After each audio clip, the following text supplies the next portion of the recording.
a lot of people have done a lot of work in defining what good prose is, and then good prose never sells.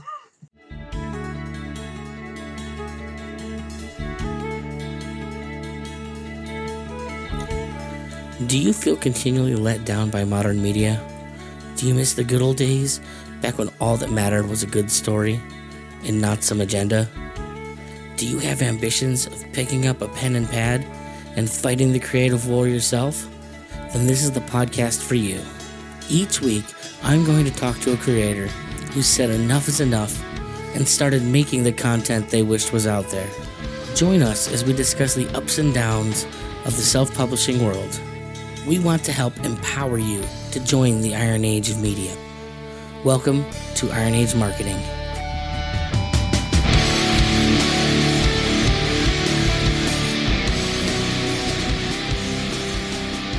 Welcome, everyone, to another episode of Iron Age Marketing. I am Nicky P, here as always. My guest today is the author, James KRake. I know him as a YouTuber mostly, and one of those people on Twitter, one of those people that says incendiary things, likes to lob bombs, and it's good. It's good. It keeps people paying attention. I am very polite on Twitter. I haven't gotten banned once.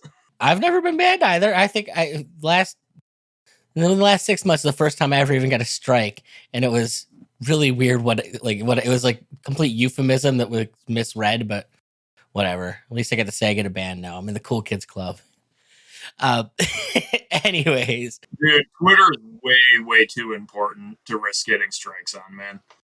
Sometimes it certainly feels that way. I know Facebook's useless in the marketing game, like unless you're going to 50 and 60-year-olds, and I'm going to be honest, your cost to reach them is too high to make it worthwhile. But why don't you tell us a little bit about, where you started and kind of how you got into this whole indie creator scene? So I'm James KRake. I'm an independently published author that recently started a YouTube channel, and it physically pains me that I'm known as a YouTuber, not as an author. The YouTube channel is to sell my books. And also to rant, I guess. Rant videos do really well. But what I technically am, despite my wishes otherwise, is an engineer. And I have always wanted to be an author. That's been a dream forever. And I morphed that into becoming a cyberpunk author, as well as I also put awesome epic fantasy stuff on Royal Road for free. Because guess what? Sword and sandal sorcery stuff is a lot of fun. So the issue though is TradPub is broken, fundamentally broken. And even though I say that TradPub is broken, that does not mean IndiePub works either. So the point of the conversation I see here is that forcing authors like me to wear every single hat in the business at once is a struggle.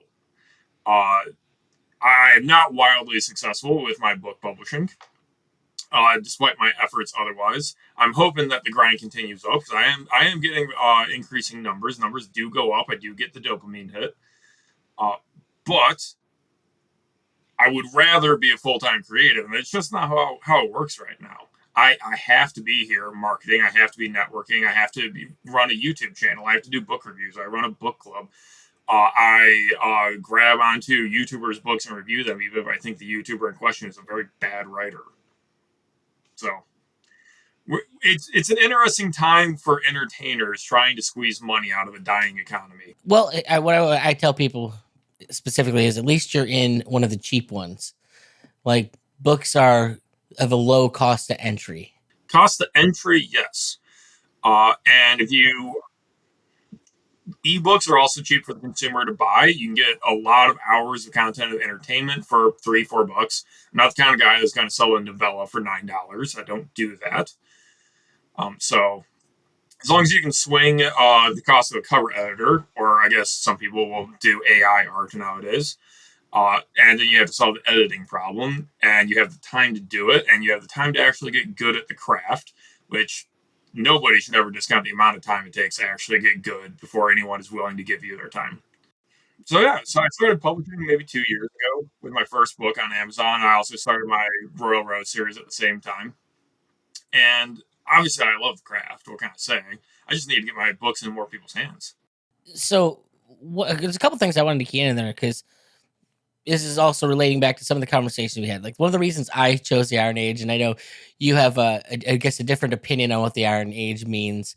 For me, it literally is just like, Yeah, I don't brand myself as Iron Age for the record. yeah, and that's Every time fine. someone's made a video defining it, they've ruled me out for one reason or another.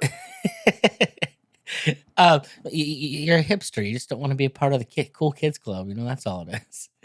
I joke. We can talk about definitions if you want. Well, but for me, I just saw it as, and I'll take this, like, I consider myself an old school leftist. So it's about just people being able to get rid of the crappy ossified institutions that are ruining everything. Like, I think if you're a leftist or a right winger, there's nothing. TradPub offers you nothing really. Like, they can't even sell books themselves anymore. So, What are you talking about? They sell so many copies of Dune, man. They're moving so many copies of the Lords of the Ring. which have been selling for how many years now? Literally, go look at reviews. They go, publishing's better than ever. We're selling millions of copies of Game of Thrones. That's how they measure themselves. There's self-help books, politician books, pornography for women, and then like these all-time classics they keep propping up because people don't know how to find other books. It's not new releases. They have nothing for new releases, and they don't care.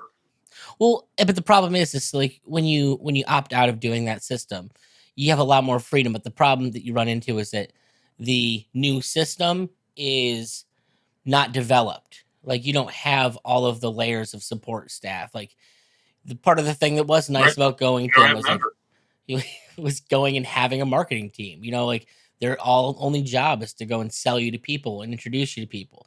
And other than people Yeah, like pass the me and market in like, bookstores. and if you know Tyler, he's more in the comics and manga area, stepping in to try and, like, at least in our little way, help people find the ways that they can go out and actually connect and meet people. And the one thing I do think we all at least have is that being a creative one way or another, like, the rules don't change a whole ton. It's just where you find the people. Like, as a YouTuber, bottom line is you're building an audience, and you're trying to connect with people. Same thing with your writing. So at least at least the rules don't change too much from one field to the next. Like, I actually come from music. That was my background.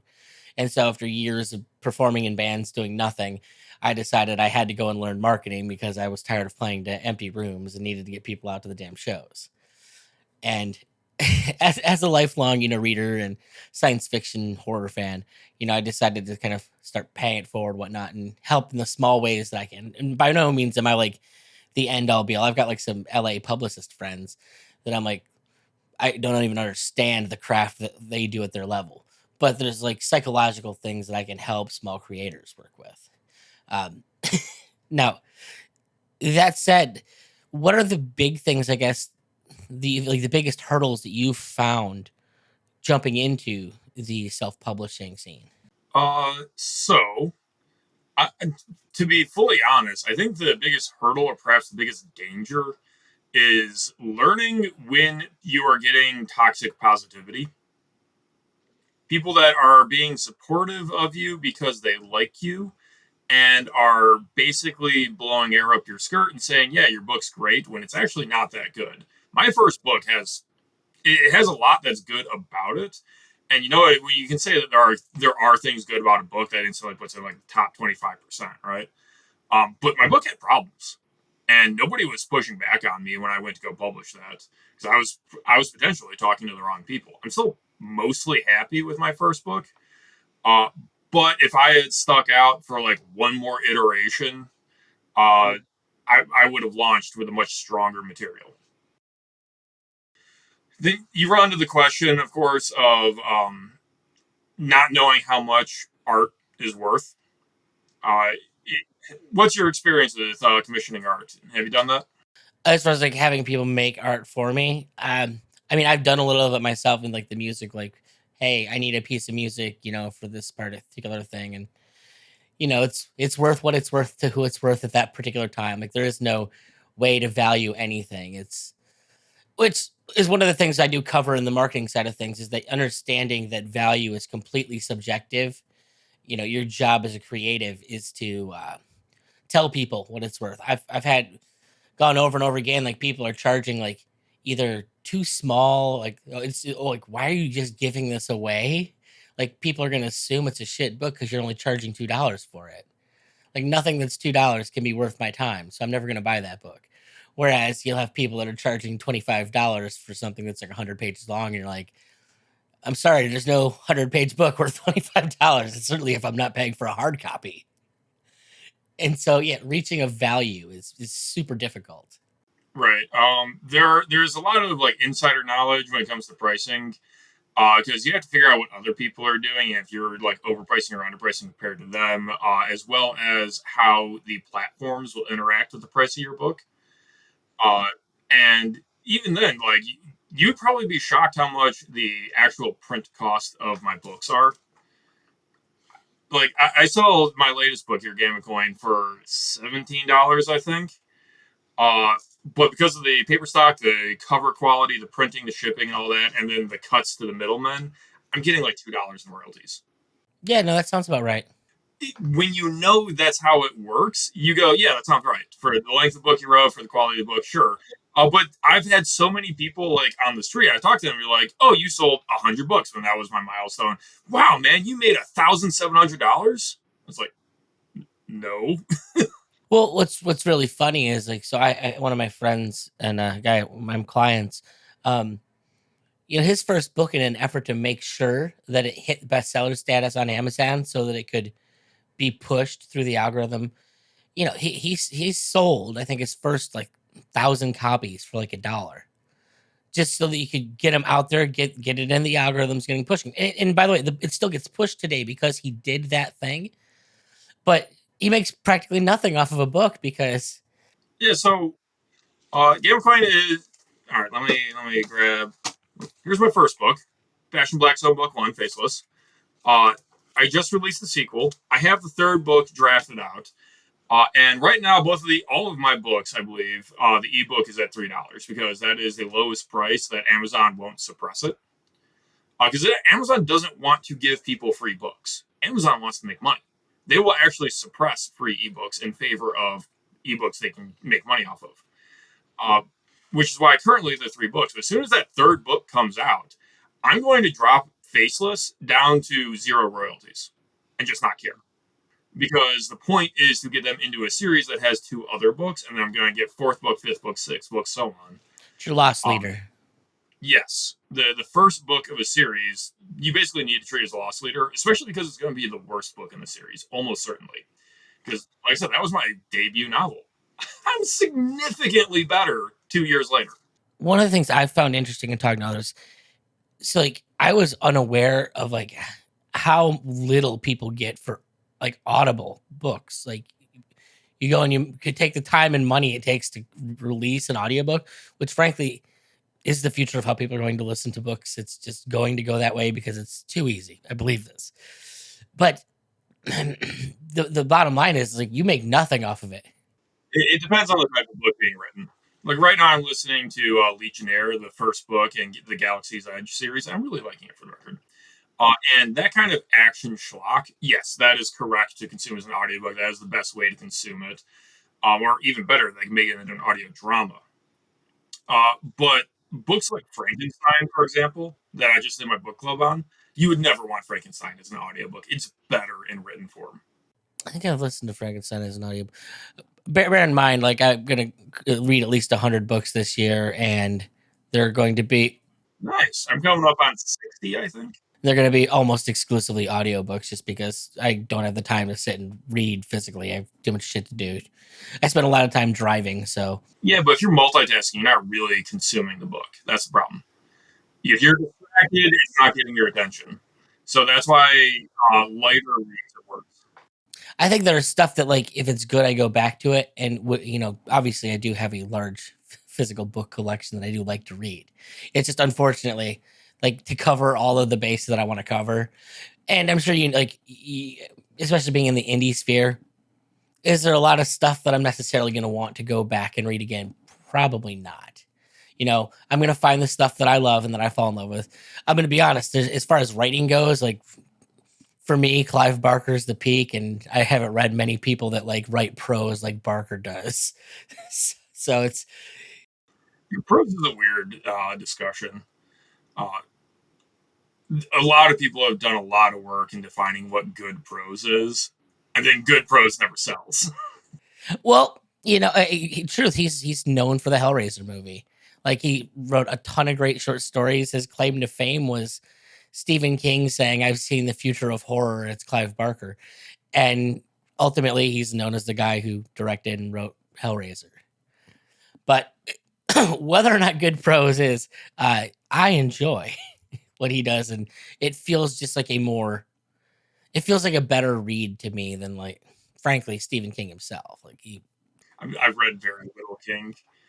Honestly, by the time I started getting it, I got to the point where I was like, maybe I should read King. He's super influential. I had already been exposed to him via Twitter. I was like, I really don't like this man. okay, oh, that would be tough.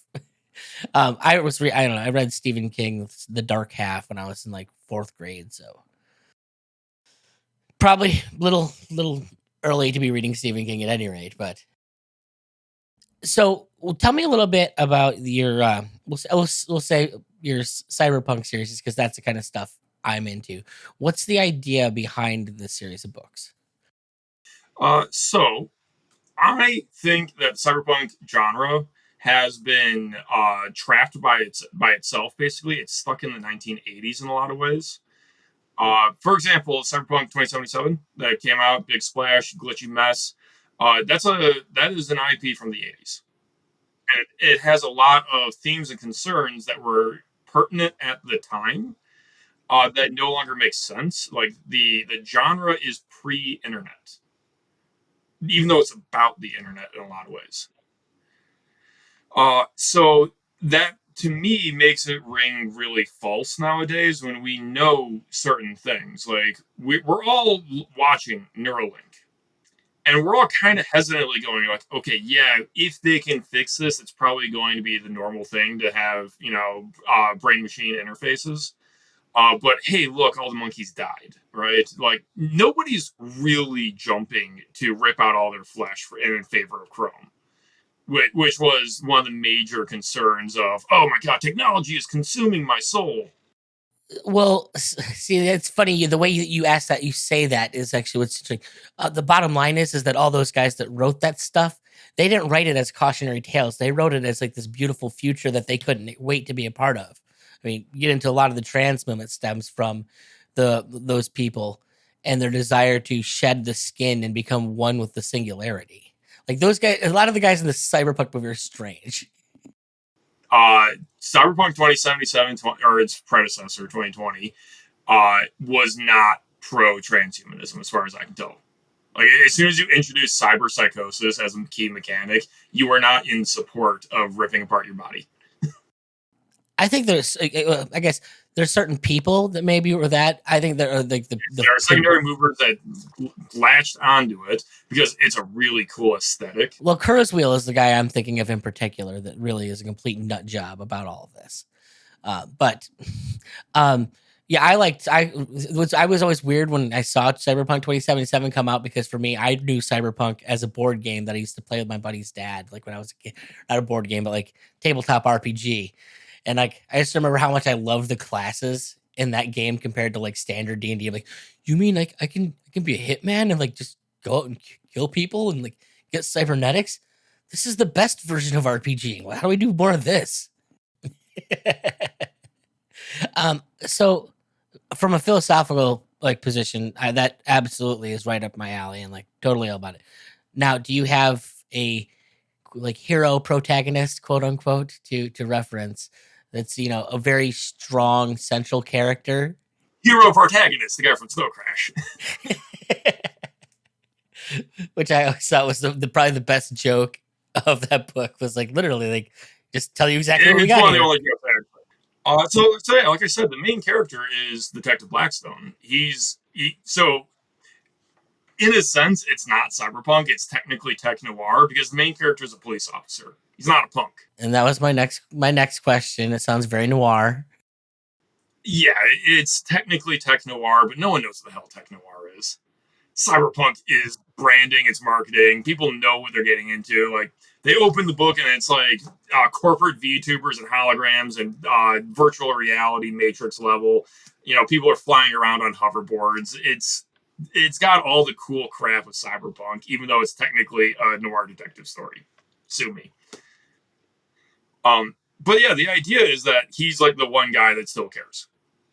It's a highly urbanized, broken, in a lot of ways, broken society where like the number one thing that police do, because most of the day to day police work has been outsourced to private security firms that work for the corporations. The police are known for showing up and killing drug dealers, and like almost nothing else because they're not obligated to do anything else. And it's, hey, stop the paperwork here.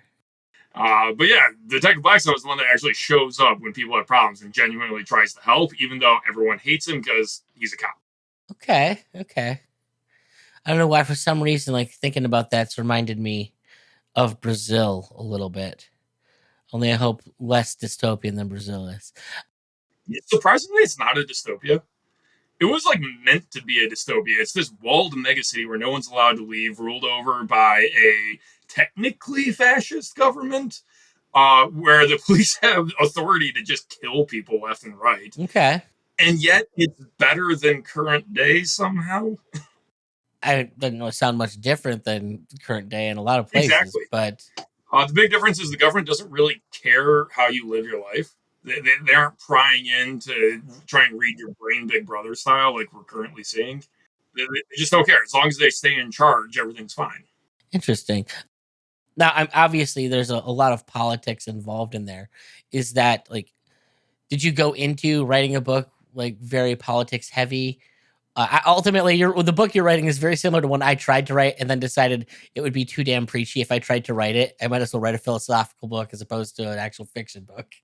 Yeah, so the thing is that there are social political themes, but like a surveillance state really isn't like a political issue. Like when people say it's oh my god, you're bringing politics into fiction or something, they're talking about a few very specific issues, which I don't write about those third rail issues. The idea of internal corruption or the police force not bothering to crack down on crime because it doesn't serve their purposes and so on. Those aren't particularly controversial things, and the things that everyone should be able to agree on. Well, the real reason I ask that question isn't so much that I care about the politics. It's just when people tend to put politics in the front of what they're doing, you tend to get a shitty product. If like they care more about their political messaging than the writing, like most libertarian musicians I know are terrible because all they want to do is preach politics and didn't learn, oh, I've got to write a good song along the way here. Yeah, the book has to be entertaining. Like Faceless is a murder mystery first and foremost. This one explores the situation with the gangs and the fact that you can't leave the city, and why you can't leave the city. Spoiler: there's a pandemic outside the walls that may or may not be an issue. Yeah, you grown, but it's not. No. I grown because I'm like 2 years ago when I was fixing to write my fiction novel. I'm like, yeah, I was part of it. Definitely part of it. Yeah, it's all kind of in there because how could you not? Yeah, so but the thing is, this is a story of a manhunt. It is a kid made a mistake and he broke a beer bottle over someone else's head because the guy was kissing his girlfriend, and the guy went down. Oh, murder. Oh, that's a life ruined. Oh my god. And he goes on the run. And Blackstone is the one that has to try and bring him in because the victim was the son of a congressman. And I get into that, is it corruption or is it not angle? Because the congressman basically calls up the police department and says, get this guy now. That was my son. Your funding depends on this. And it's just like, well, he is a criminal. He should be brought to justice. The priority is being set for improper reasons, though. Right? All right. Well, obviously, given the name of the show and what I told you beforehand, I want to spend a couple minutes kind of deciphering what are the things, I guess, as far as like reaching an audience and getting your name out there that have frustrated you most, or that you found that you've had the most success in, and perhaps maybe been surprised with? I think if you ask any author and they don't lie to you, the actual answer is going to be how few people read. Reading is just dying. The industry is propped up by whales like you that read 100 books in a year. The average, I would argue, I would predict that the median amount of books read by an adult American is zero. I believe the average is most Americans don't read a book after 12th grade, a single book. So when I like go to the clubs and events in the area or host a talk at my local library and all that, and I talk to people and I go like, "So do you read?" And like, "Oh, I just don't have the time." It's like, "Oh, really? Because you were just telling me about Netflix. You have all this time to rewatch The Office on Netflix, but you won't crack open a book. It doesn't even have to be my book. I want people reading, period." But everyone spends their time on TikTok or Netflix or hate watching Disney movies. So that's obviously a huge frustration because I watched 7 Marvel movies. That's it. Out of the entire run, I saw 7 of them. there were more than 7 good ones. No, There's that's not just all much I more. saw. I didn't. I've never cared about superheroes, so like, I never bought into it. I like James Gunn is the only reason I watched the Guardians movies, because he did cool stuff. The disconnect it creates this issue where no matter how good my book is, even if my book were the best thing ever put to paper, I still cannot sell it to most people. To get to like a basic question, so why do you write? Like, what is the thing that pushes you to do that? Internally compelled Okay, to. No, I do approach it as a business. I do make business decisions for my writing and which stories I prioritize writing, how I release them, the effort I put into marketing, what the whole reason I made a YouTube channel. But I am compelled to write. yeah, I've tried to quit music many times in my life, and unfortunately, I'm compelled to plug into the computer and make songs. Often be much easier not doing that, but what you want to do is what you want to do. I'm curious, do you feel like there's any hope with like translating mediums? Like, maybe books aren't the thing, but obviously like video games are the biggest thing in the world, and is your story going to be the one that gets translated? Uh, well, these particular stories that I've written so far, no. Because I wrote stories that are correct to be prose novels, because that's what I am at my audience size. That's what's intelligent for me to be doing. Uh, I have stories that I want to turn into graphic novels, for example. I have, right now, I'm finishing up a manuscript I'm going to be submitting to a contest that I think is fantastic. I think the series of everything I produced with the most potential for people to enjoy. And I want to get that into board games. I've got a living card game designed for it that should be a lot of fun. It hits a niche in the market that I just don't have the funds to really go after. Um, I want to. I'm dreaming of a 2D hack and slash video game I want to build, inspired by the series. Uh, yeah, no, I would love to get into other mediums, but there's the obvious issue with those other mediums. Let's just start with comic books. If I want to produce a comic book based on one of my short stories, that's going to be a super nice and tight horror story at 70 pages. I need $7,000 for the internal artwork. And I need to raise $7,000 by pre selling copies that I'll also have to be printed. So I have to sell a graphic novel at like the $35 price point if I'm only going to be selling, say, 200 copies based on my audience size. Now, if I can advertise the art price across 2,000 sales, whoa, suddenly it starts making more sense. Or it's competitive. I'm getting bulk print rates.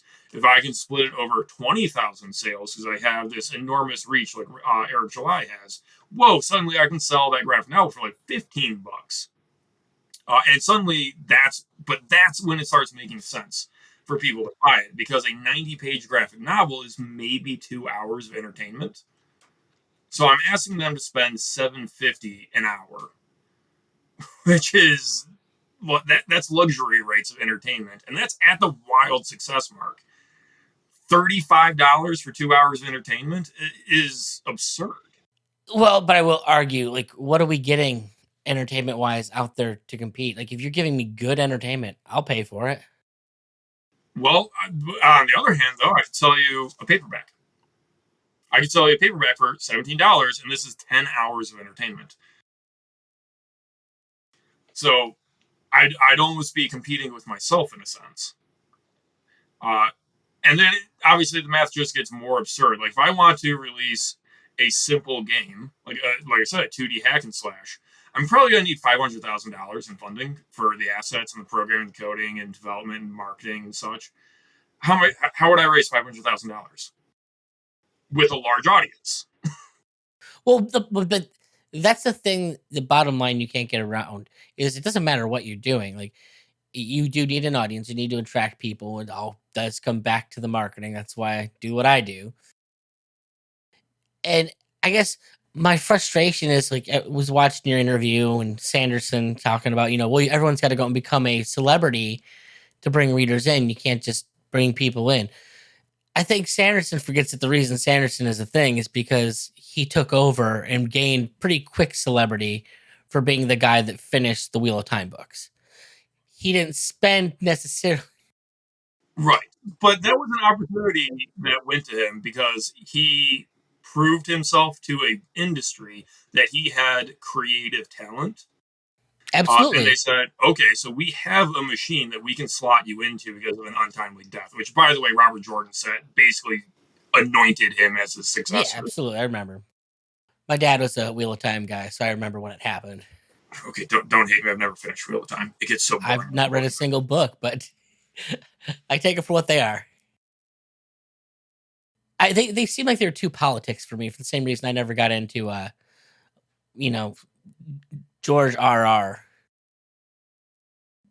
It's all, I don't know, kings and shit. I don't care about kings. I want to hear about like the guys in the ground level hacking and slashing. Fair enough. Unfortunately, there is a tendency to end up writing only about the kings and the nobles because they're the ones that make the decisions. I think you'd want to go check out Black Company if that's what you're looking for, is on the ground peons. Although I didn't really get the appeal of Black Company, to be honest. Well, and I'd be lying if I didn't say, like, look, the bottom line is that you go out there, people like the intrigue. That's why people watch Real Housewives of LA, because they like the stupid drama. And I'm not that guy.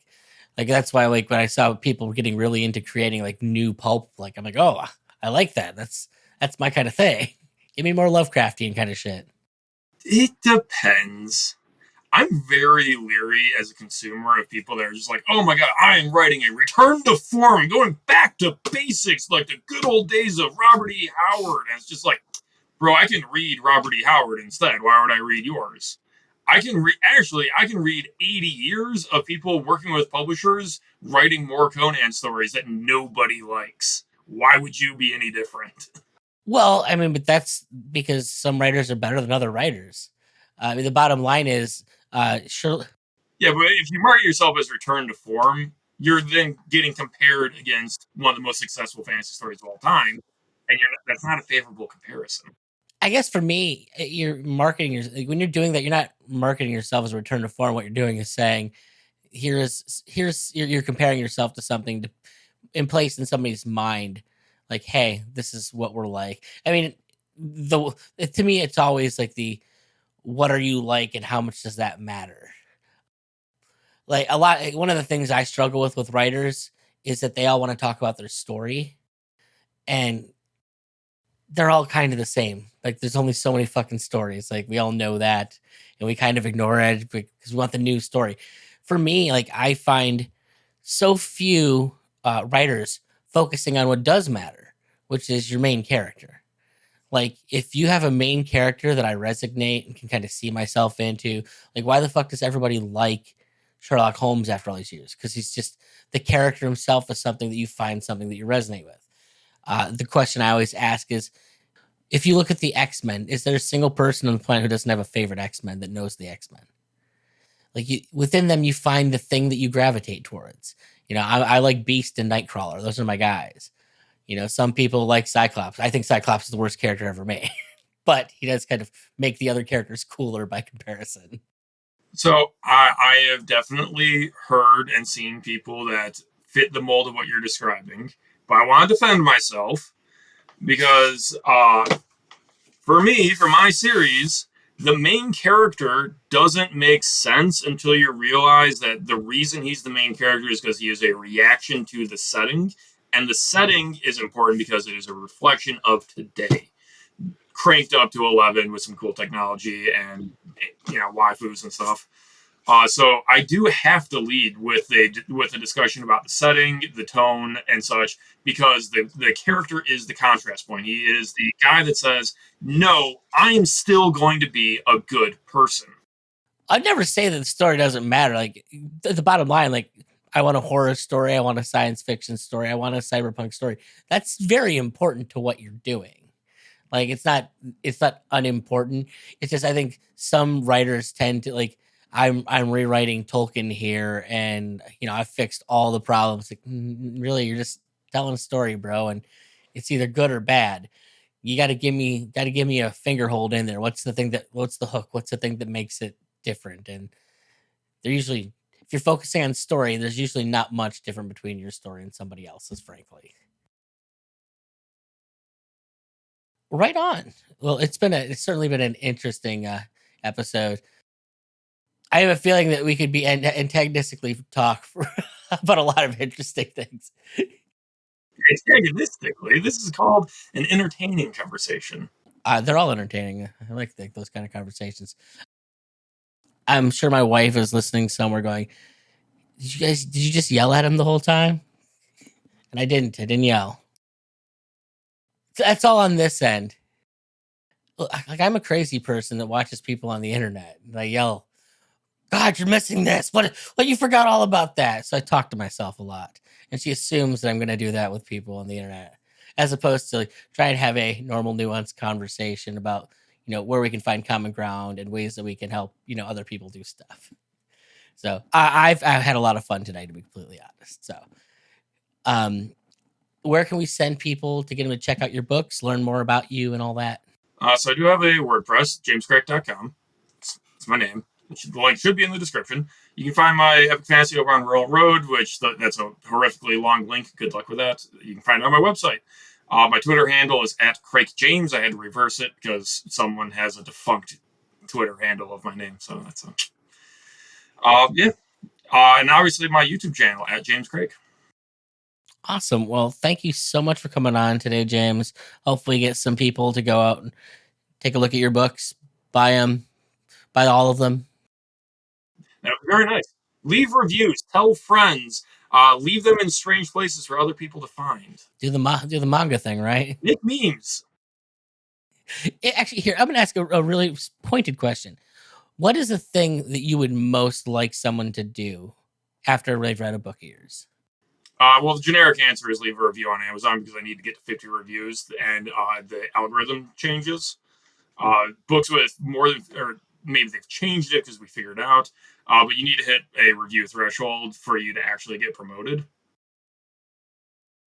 But honestly, I want to see, what I want to see is people like aspiring artists that aren't the kind of people that are still getting their feet wet and getting good at the craft. Instead of making fan art about Marvel characters or whatever, I want to see them, maybe not as, obviously I prefer mine, but this is a generic thing I'd like to see, is fan art of indie works. Because that's how you build a community outside of the entrenched IPs. I'm a big fan of like writers doing like, character art contests and things like that. Like, hey, I just want to see what you guys think so-and-so looks like in this book. Like, what is the image in your head? If for no other reason than as a creator myself, like it fascinates me. What are the ideas that I put out there, put into other people's heads? What is the wave that sends out? So awesome. Well, folks, go out, read his books, and then draw some pictures, and tell them what you think of them. I do actually have an open invite. If someone reads my book and wants to tell me to my face how it's bad, they can come on my stream and do so. If I think it's bad, I'll tell you it's bad. Just so we're clear. I won't You probably. have to go read it, man. Come on. It's on the list. I don't even charge for most of my writing. Yeah, but I have the ones that I want to read, and you do charge for them. Yes, because those are the better ones. I hate to drag on. How much of like what you do you feel like should be lost? Is that the only reason? Is because you just don't feel like things are good enough to charge for, that you do have them, or? So I can actually be very clear with how I view my free stuff versus the stuff I charge for. What I put on Royal Road, which is my epic fantasy story, The Undying Emperor, a story of a literal who to conquer the entire world with no steps skipped. I do not cheat. He is going to rise through every rank and conquer every territory. He is actually going to conquer the world. So I don't think anyone has ever legitimately written that story before. That sounds so long and boring. It is web novels. Okay, it's not boring. Fuck you. I'm saying that as a guy who just said I hate Wheel of Time and George R. R. Martin because it sounds too much like those things. You should actually look at how I broke it up, because I'm breaking it up as like basically each region he goes to and fights in is one contained standalone book essentially, and they're just sequentially stacked. So, like the first act, or Act One, I should say, not the first act, is the same length as Infinite Money Glitch. And it is a Civil War plotline where the main character steals the identity of a nobleman, steals his place in the army, and leads it to success. And then says, "Yes, I am Lucius von Salhart. Look, I just proved it by saving everyone." Wink, wink. And that should be a fully satisfying story by itself. And then it gets followed up with, and this is when he goes to the king and gets his appointment to the colony over here. And then, he's now ruling this colony and he has to track down the demon that's screwing it up and such. They are self-contained stories, and it's just every time, after every adventure, he gets a bit more status, a bit more power, a bit more reach, a larger army, etc. So you're doing this like Dungeons and Dragons style where it's like, level up each book. Well, the term is progression fantasy, and basically. Well, for those of you into progression fantasy, it sounds like we got another winner for you. Yeah, but the difference is that stuff that I put up for free, I don't edit. That's the first draft that you're reading, and it is I publish week by week the chapters. So sometimes the pacing gets off. Sometimes plot lines get forgotten. Like I've actually forgotten characters from earlier in the book. I've been doing this I've been writing this story for 3 years. I have to go back digging sometimes. So it sounds like this is almost like your newsletter.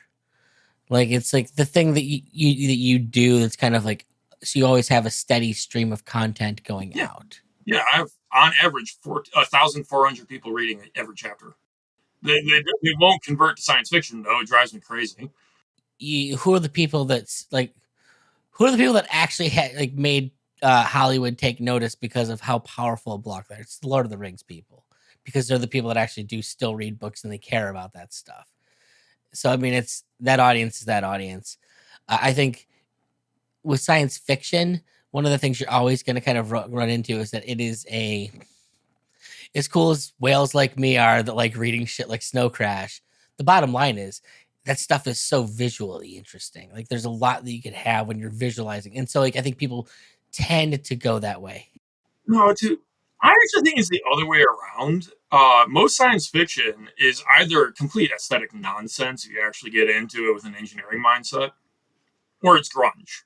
And a proper fantasy should be 1,000 times more visually stimulating than science fiction. Like Avatar, for example, as just like the poster child of shockingly beautiful science fiction. There's no reason that couldn't be a fantasy. I thought it was fantasy. It's not, to me, it misses a lot of the criteria of what science fiction's supposed to be. I'm very particular about what we call science fiction. So, but I don't need to drag you through that gamut. It shows like Wheel of Time and The Witcher, where it's just like every scene is a dirty forest that make you think fantasy isn't visually interesting. But anyways, just to finish the point, my science fiction gets beta readers, it gets multiple rewrites. I get it as a complete product and let it sit and I review it. I definitely put more thought into why do people want to read this story. For example, Infinite Money Glitch. Why do you want to read this? Because you, like me, probably lost a lot of money in the GameStop short squeeze fiasco, and I'm still mad about that. So I wrote an entire book about it, and it's funny, by the way. No, I learned about Austrian economics a long time ago and didn't buy into that fiasco, knowing what would end up happening. I was talking to the viewer. But yeah, so the books I put on Amazon get a lot more polish, a lot more work, and they come up to a higher standard. So that's the I give away what I'm just having fun with. Like I have an entire act in my in Undying Emperor that isn't even about Lucius. I wanted to write an epistolary horror story about what some of the other characters were doing, behind the scenes.